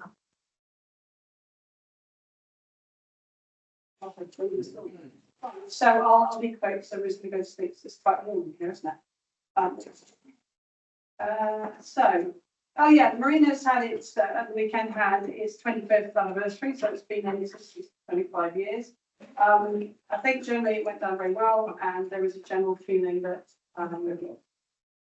there is a better mood around watching this, definitely positive rather than negative. And Western Marines continues to work and have very good dialogue with ourselves, so there is a very effort, team effort going on down at Watches to make sure that we can maximise what Watches can be for the local community as well as what it can be for Somerset Council. So, is that? So I'm just checking what else I haven't forgotten. Right, so the only things that I was asked to bring forward was that there was some concern raised at the last Watch Harbour Advisory Committee in relation to Councillor Woods, in fact, Councillor Davies is get this right. He's on what? He's on. Councillor Woods was vice chair and was here, and he's on a different committee, and so he's being asked to cover. No, I know, this is what they're raising, because it's a temporary. I spoke to him. Right. Mandy is, those views. I said, well, there's a replacement of what's up. It's been agreed. Okay, So, perhaps if you could write to maybe the chair of the, or you can pass it to me and I'll let it, let you know, because they have concerns about the legal, that the chair of the, what's Harbour Advisory. Loretta? Oh, right. No, it's not doing it. Well, it was raised by the committee, she happens to be the chair. Yes. It's not going to advise that we can do this. No, I don't think it was about the substitution, it was about the fact that councillor Hughes, or councillor Davies, I don't know everybody. Yeah. Was concerned about the fact that there might be That's right. Yeah. legal and procedural. Well, that's why it's probably not on there now. Couldn't be. It's still on the watch list. Yeah, we can't be on this. No, so that's right. I said to them, that's what I remember. Okay, so, but that hasn't filtered down, and obviously I'll speak to you later. and you said, just. Yeah. Anyway, and the other thing was the, just to let you know, Wessex Forces are running, and it will be into just inside the harbour limits, they're running a, part of a study they're doing, because they want to understand tidal flows and, quality of the water. That's stuff it goes. So that is something that will hopefully be happening in the not too distant future. And if there's any updates or anything, it's asking, I'm sure I'll bring it to your attention. The other thing I would say is the lower the lighthouse on the end of the West Pier, contrary to Times and Telegraph and any other public media, I didn't order anything to be painted green. We're going through the process with Trinity House, who've yet to come back. I have hoped to be able to update you one way or the other. But the proposal was to paint the seaward panels as per IRA system A green, so that it is in line with IRA A, and leave the landward side blocked off the bank side as red, so that the iconic look is not removed as many businesses use it. So that's where we're at the moment. I'm just waiting for them to come back. I have chased them, and I was sure it would be at the end of the week last week. Which obviously hasn't happened. We do. So we are possibly painting. Yes. Just on the Wessex Water, is that because of new outfall going in? No, I think no, I'm not sure. I don't think it is to do with that. To be honest with you, I've forgotten the reason why they were doing it, but they're doing this with water quality. I think some of it is about them gathering data about 4 outfalls and how, particularly very close to areas, how it exactly, because obviously if they've got to try and understand spills and other things, they don't understand the water movement and what goes on with quality within there, within the water column. So I think that's should be very beneficial, should be very interesting. So sorry, I'm just double checking out I've covered everything that I said I was going to cover. Right, and Bridgewater, right. So we have the resilience of pilots, which as David explained is cost, a high percentage of the cost. We try to use them when we have to rather than any other time. Some of it though is they have to do a minimum of a certain number of trips to maintain their authorization. So there's always going to be an inherent cost. Also got the tidal barrier, which is now got the bypass channel, and we've taken the jack-up barge out, which was nearly scuppered by the EA throwing in half a ton of water at Dunbar over the when we had the floods, but they were doing on the incoming tide, so that wasn't very helpful. But we've established a line of communication now, so hopefully if they're going to do any pumping, they will let us know so that we can alert them to whether they're going to mess up the navigational passage or not, which fortunately they didn't in this instance of the high tides, but it's a bit hit and miss. So yeah, and we've also in Bridgewater now decided that we're probably going to try and replace the Blue Beacon with a big buoy that used to be our #1 buoy, because it provided us their visual and also for it easier to maintain the current post, which one of the changes broken on, And I don't want to leave it there too long before it comes out, but I actually went back to the harbour master prior to Peter Lee, so he's 50 years, and he said it was put in well before him. So I have no idea what it's sitting on or how it's actually stuck in bottom, but we would be happy to get, if we can't do it in-house, we'd have to look to get somebody to come in and replace it. Need to be buried in the top of the bank. With the change. But apart from that, things are sort of moving, but I seem to be finding backwards as ever, not for anybody's fault, just because things are moving forward. So it's a more positive look than it was last year when we met. So I'm very grateful for the support and also for the general meeting for giving these forward. Yes, but my note, it's, that those, some people, volunteering. It's like a, I don't know if it's like a society or something to do something. Yes. Excellence or. We those two separate ones. We have a community maintenance lot who are, say, yes, that's the one. I knew there was a good word for it. Community playground come down and do some stuff on it, but we also do have friends of mine who are are very keen with the men's shed and Exmoor National Park to redo the cannons that are on top of the pier, the three that need some serious work on them. Again, we're trying to liaise with the conservation people to determine whether it was all right or not. If it was me, I would go ahead and say, on you go, primary risk assessments. The alternative is we get an external group to come and do it, and that will cost about £10,000 when we did quite last time. It's ongoing then. It is ongoing. I have to answer some questions that somebody put in about that particular street. Yeah. Some of it is because I need to make sure that I don't fall foul of any planning or installation issues that exist. So that's still like a statement. Yeah, we meet twice. We met in March, and we'll be meeting again in October. And in fact, all of these harbours and ports have them. The Watch at Harbour Advisory Committee is really going on as it is a sort of statutory one because it was written into the legislation. Yes. Whereas the Burnham Water Users Forum is what it is. I mean, the Minehead Forum. What's the relationship with the one at the moment? Not too bad. There is the usual. There are certain subjects that come and certain people that will bring up strange bits, who I think we find lying like a flatfish, and I think there is stuff going on.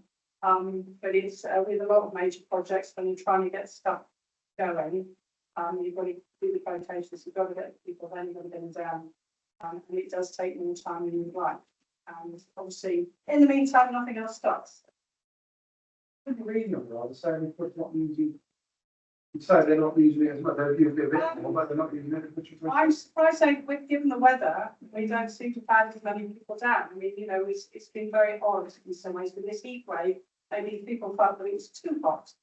But we certainly haven't had as many people using the slipway. The sailing club or the water sports club there have their it's, you know, they have their allowance in the council. So there's no reason why they can't, but I don't know whether it's because they've certainly got people that have got round boats and they're not going to use the water sports bit. I mean, I have seen. Often they keep finding when they are using the slipway, even though they're not. No, we came to an arrangement with them so that we would know is that they have to provide us with a list, obviously confidentially, of names of people who are actually paid up numbers. You know, they need to have a photographic ID, so if they are asked if they're part of the club, because initially when that happened last year, we were getting people who suddenly take off with their board and disappear to the beach, which they're entitled to do.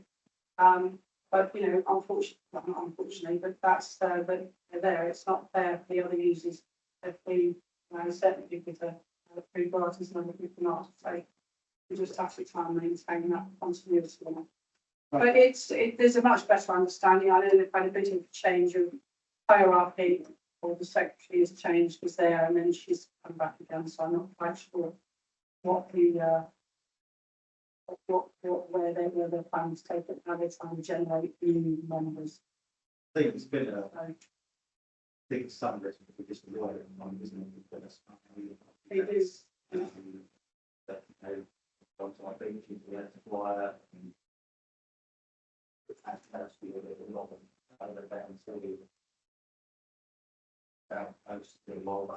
they say that's there. What features when burning hours and what interesting so on. And some of them are saying that this. I just asked the scope. Once you go to those avenues, I'm just wondering what the, Never been. neither of us asked the councillors, but if there's a council. Yeah, there's the stakeholders usually, Okay, so, and it comes through to me, and then I really price it through them. but what I would say to that's quite often, there are issues that concern the council, so how does that impact? For example, we can talk or not, but you know, it's The cannons issue is more to do with, a misstep on the part of the Harbour Authority in relation to being conservation area, something that what needs to be handled. But had that not I know, happened, but we I'm just saying that kind of information, Yeah. we don't have, that's just. Ironically, I mean, those two cans are going to be listed, I don't think. they've been in the The water. cannons that are actually on, I don't think the cannons are actually on. Well, they're a better example of cannons, because the cannons that were put nose down probably came out of the wall when you did the improvements in at the back end of the 90s. And I said the improvements, the raising of the pier head and the steps that are in the wrong way, so. Just making sure that. No, and that's, and we do, but the whole point of this is so that it doesn't come pushing it safer for local groups. So I've made a lot more contacts and a lot more joined up in relation to the National Coast Guard, the RNLI, the fact that Port Bridgewater, for instance, is 25 square miles. Okay, now, they have lots of stuff going on there and they have lots of incident access. Actually, it's the harbour master, I need to know those access, as I've explained to them. If there's stuff going on that's waterborne, if there is some underlying issue that is driving those, it could be something where we need to step in as Harbour Authority to change something or put aside or do whatever needs to be done. In conjunction with some of the beaches set within what the original set. But you know, that's the way it's set up. If you don't, it's help you find. No, it's not about not trying to explain to you. Very quiet. Yeah. Yes, because we've got a better relationship and there's a bit more communication going on. I think there's a better understanding that we're not here to take over, rough it up, make it up. I'm trying to make it better. You know, because at the end of the day, it's in my interest and Somerset's interest to make sure that we get people in. We want football. But there is also, you know, there are things that happen between the separate players that sometimes come to surface, and that I'm sure that probably filters out. But for the most part, there is, because we're having more regular meetings, even saying twice a year, people have got an opportunity to bend my ear and when it becomes something where you know, it's something that's obviously outside Harbour's jurisdiction is, or it feels it's further afield, somebody's better placed to actually deal with it. Absolutely. I mean, I know both ourselves anyway, from Harrison anyway, so if there was matters like that, then it's it would be pushed along. I'm not a hero like that. I'm actually glad that the relationship was getting better. I think so. I mean, there's always going to be in any small. And that's why you've got these associations. But some of it is about presence, some of it is about consistency of messaging, and some of it is about just being willing to listen when people want to talk about stuff. And I'm hoping that generally in the main there's a bit more streamlinedness and a bit more communication. And then they can see that, you know, actually if they kind of work with us rather than against us, then actually life's a good deal easier. And so this year, certainly over the last year, I think, you know, there are points where it's been quite hard work. But in the main, the overall thing I would say is that I think you can feel there's a different sense around it, even with we have had. And we also, as I say, we're also working with the National Crime Agency to see that in fairness, people trying to use the smaller ports for comings and goings, which is one reason why we're trying to tighten up on things like security and safety, so that we don't get various individuals putting down and perhaps getting younger members of the community into trouble for whatever reason. I just say as well, we need to pay that to They do, they do, and it's useful for them, it's useful for us, and it's, It is, so again, all the time. But yeah, there's something down around. oh, yeah, no, we've already been talking about they, you know, they've come down and they've got, and those things, they usually come down and do some reading, they also, yeah, potentially out with like, yeah, they actually sort out that, and that's what we think of us. Yeah, they look at the town council. Yeah, and we work, like you say, we normally go and work for office, we should do that. It's always been one part of the stuff. Sorry.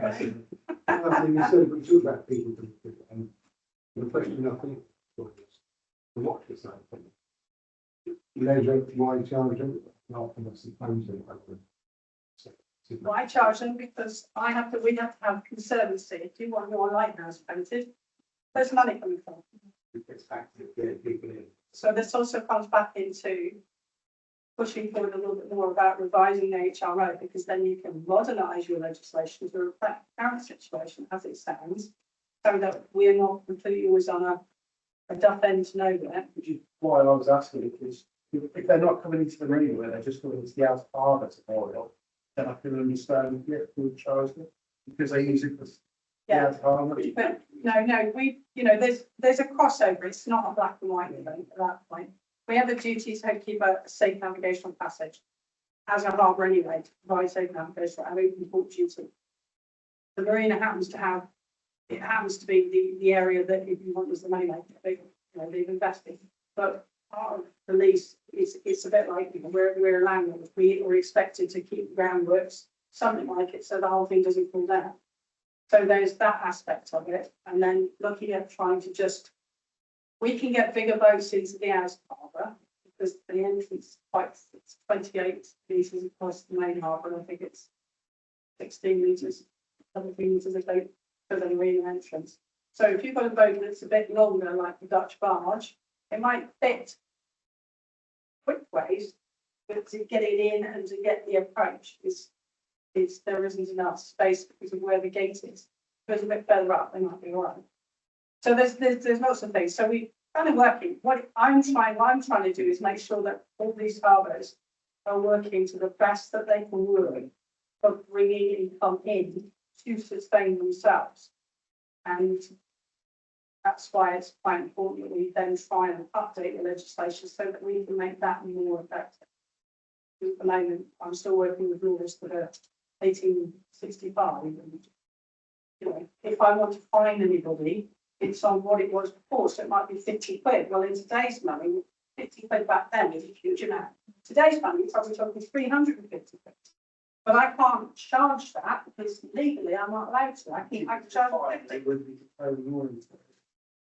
Oh, possibly, but you know, the whole point being is that the legislation needs to be upgraded so that it's in line with the modern outlook and making it sustainable and resilient moving forward. Because all of these should be to an extent where they stop being a pain in the arse with Somerset Council as the statutory harbour authority. It's not council in their capacity as a statutory harbour authority. And then you've got a legal framework that then we have to operate under. So yes, there's crossovers, but there's also.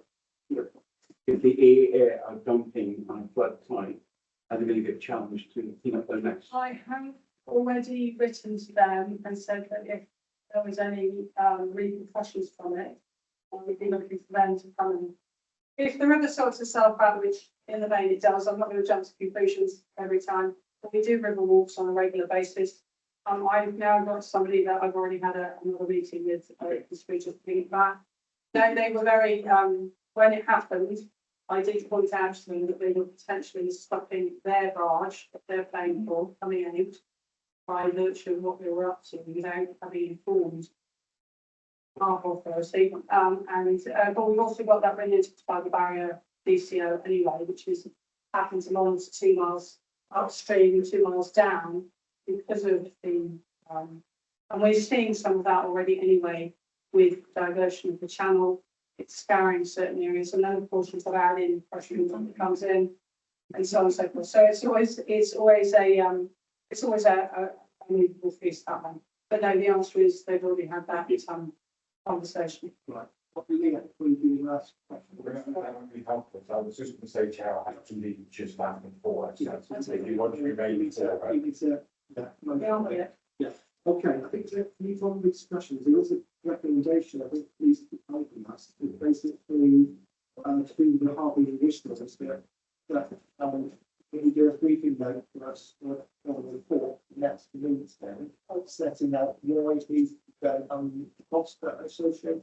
Yes, it needs to be a report with recommendation that we can. We did accept it. That's okay. That's no problem. Most of it is sort of there, obviously, to make sure that we're up to date with updating.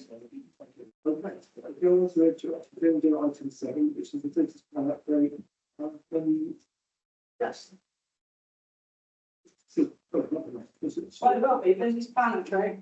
I don't know who's doing the update. And we're, In process. oh, that's going by the agenda, sorry. Yeah, no, Okay, I can do that. The brief that I gave you last time has not moved further forward because I've been unable to get the figures from them. We need to move it forward. Okay. So what I did was I rewrote the business plan, which took me an extraordinary that you have seen. Yes. And that is where we are right now until I get the figures Yeah. to Yes. justify it. We need, yes, we need smartly financially based, is Indeed. a business plan, we don't know what it's going to cost. More importantly, if there's the ring fence money that I bought is available, which is not available, farmers will never need them. That money, in theory, I think, might say still nowadays, so it's, yeah, they do There's that. another, there's 170 something. No, so there's £250 in the pot. That is ring fence. Yes. That's ring fence for specific things rather than others. Yeah. Okay. And that's why that recommendation for the next question. That's if we stay on that motion. That's. It's a challenge of why don't involved in, say, we need to say. Yeah. Okay, that's not. Stuart's question about this thing was some figures. Janet, you know, Should have gone somewhere. And in order for me to do, this is what it costs you to run your harbours. Yes. I need more than, this is the people who do it. So for example, we have discovered that the metering for the electricity is not consistent. I'm told that, and how much it costs the internet, that comes from the internet budget, and how much is that going?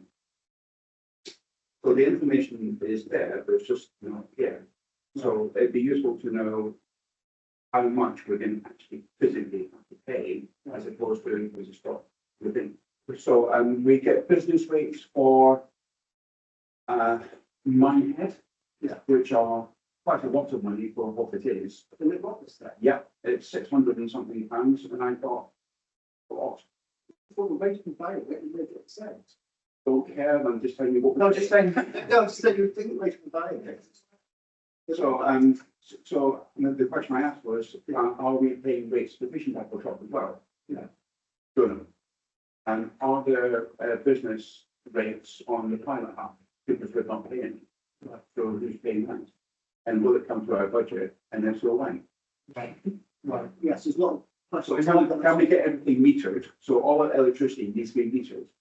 they So have, we know. I will say something. I was doing some work with the lady who was dealing with the electric people. And I wanted to get me to put onto the lower lighthouse, because a lot of them are LED lights, and so really it's a standing charge plus the go to and they wouldn't. Basically unable or unwilling to put these in. I'm surprised that I'm not, I think I'm surprised that. It would be cost effective, because we get charged quite a lot. Yeah. I mean, in terms of the information, so I know I, you sent me that big document, I asked you all the stuff. I Yes, you put did. in that. You can I tried to answer those. Janet's answered some of your questions at, most of the meeting, and I had a meeting with you, Andy, as well, might go through the budgets, which I, you know, I'm quite concerned as well. I mean, let me know the last bits you need, and I was going to get car parking income, I've got that, I think it talks about the income from the, arena, Janet has clarified that, and I've looked at, I'm happy knowing just sending out, so I'll send that to send it and Janet and say, this is what we thought it was, this is what you said it is, can you check again? I think that's what it is, I think. Sure. Yeah, that's so car parking, I quite said that to you in February. I don't know what other, I think you asked a question about sewage, about, there's a bill, we're paying water and sewage, I checked, I went through it yesterday, I checked on the bill, there's loads of them in there, I've go through various things, but looking at the bills we've got, there is no sewage on there, it's just water, I think. I don't know whether, I know that the budget line said for sewage charges, that's just, yeah, I mean, ultimately, they pay, I mean, I'm not, finance, but they have headings and homes all work with finance, so they just get, they don't know how much sewage and stuff. I think they don't have a separate one for water, so I don't think it's water sewage, come in as bills for sewage. If lot of sewage would be on the same thing, therefore, if they did have two of those water sewage, they'd have to then split the bills, but that one of the bills, so that you don't have it gone, they've got five. Okay, right, so from, advice supplied by the property senior finance business partner, it does include sewage. Which surprised, right, but that's an email that was sent back from Janet, which surprised me because there's no access to sewage. Yeah, well, so I checked the bills, and I checked the bill that we had in the system. Okay, fine. I think that might be, because the line, the budget I line. understand it says, right, the sewage. But she was saying, yeah, we include sewage. It's included in there. Okay. Yeah. I'll send you an email to that. Thank you. Brilliant. Thank you very much for that. The people won't fit meters. You can buy meters, but you've got on there to measure our own consumption without having to be official. So we can take our own meters and work it out ourselves. Yeah, I mean, my thing, that's something. And it's not, this is well. Does your meter work in the power? I don't think so, I think it's really the same since I've been here. Very nice. But that's what it is, yeah, but they, it's EDF, or NS, or even Whoever. power supplies, but But how it do was they- MP, I think it's MP power for now. I think, like you said, you spoke to the energy team. They do. And they voted for the lower lighthouse anyway. Anyway, sorry. There's some things like. Yeah, street lights and stuff like that, I don't. We can ask the energy team. That is get the name off your kids, so we got it. Yes. I'm saying, it's just in those stories, those friends. Starts with the willingness to go trying to go down to calculate apartments. For example, some apartments will allow us to inventory happen. Some things like the ICT bank, they're not in our budgets, they are set up the budget, so it doesn't amount to that. These budgets, I mean, I'm not an accountant. Payments, eating, Yeah. insurance, it's. It does, but Not the state the way they set it up, but there's a reason for that. well, there was a reason. Or we all amalgamated together, and I think some of it, I'm certainly from my perspective, if we could get a little clearer picture of what was coming in, what's going in, and it's a lot easier to then try and like that maybe little. You need to just go back to gender right. I'll say, So, for example, legal costs, which I'm not expecting, would have charged £405 and £208 for the harbour lease renewal of the fishing tackle job, which we get nothing from, and the for EDF contract. Whether that not come out of the EDF job. That would have come out, so some of that money comes in through EDF. it's used for offset, so someone says, take the insurance money, the insurance, sorry, some of that income that's coming in is being used for offset. So the overall, so if you look at overall income, out, some of that money is being used for offset. So a simple example, dredging, so just does harvest, as opposed to dredging and front of the UBS, so say, we don't do it, it's done under our license. Yeah, and then that comes out of the budget, but then that's then drawn down out of this pot. Yeah, so some of it's, some of it's charged. The one that gets from capital. I don't know, I don't know, when I saw that, I don't know why they charges that money for that. And not give us, I don't know what income they make for it. I do. Yeah. So it's deep different. But I know we how much you make from the capital. I understand why. It is, I don't think the rate levy, it is more than enough to cover what was taken out.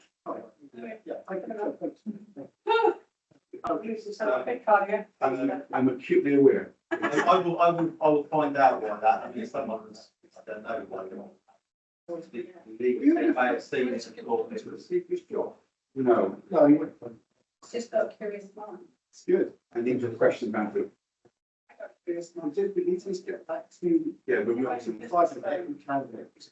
Please, There's a recommendation, obviously, that it's a do, it means you reject the cost.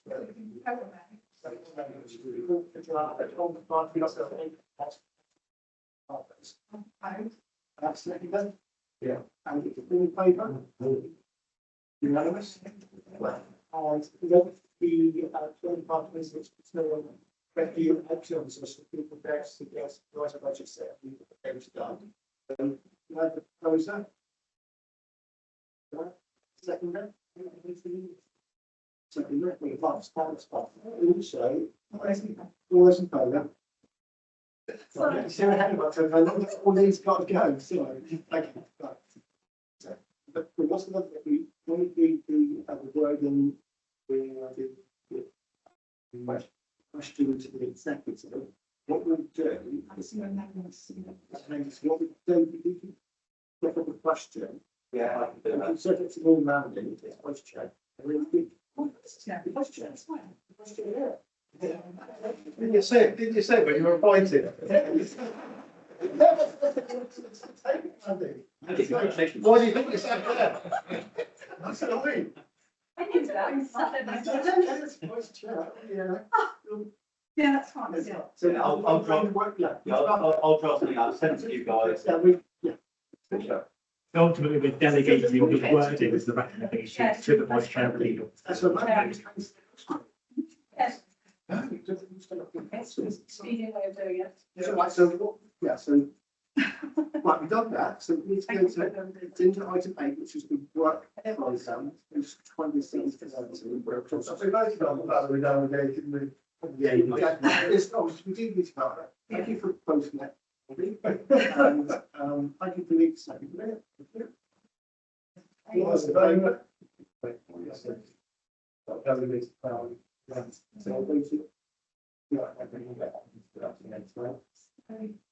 That's like the business plan, what's doing. Stuart's In progress. is in progress. So when we know that it's sort of ready, we'll. So do we have October business plan?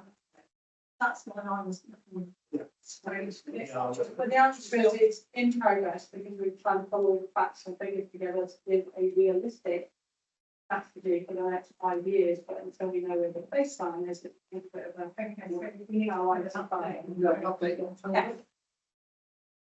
Update not so we feel when We will. Yeah, it's just on there, just a quick point in relation to that.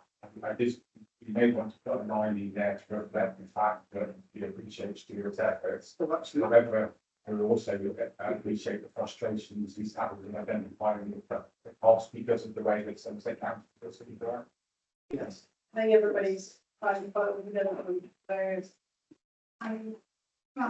Yes. So there's nothing in there about budget, looking at budget, or what's being spent on the following year.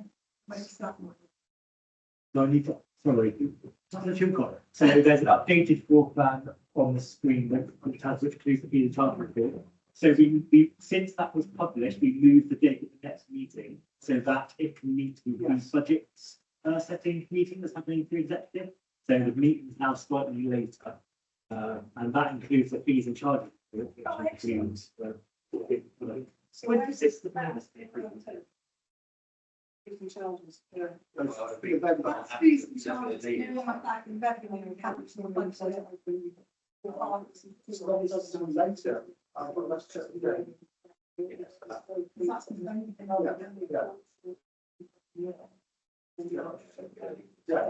when you do the budget, in 27-28, was it after Christmas? Right, read about it. When we be gonna work with the budget to go forward? That's just that, so.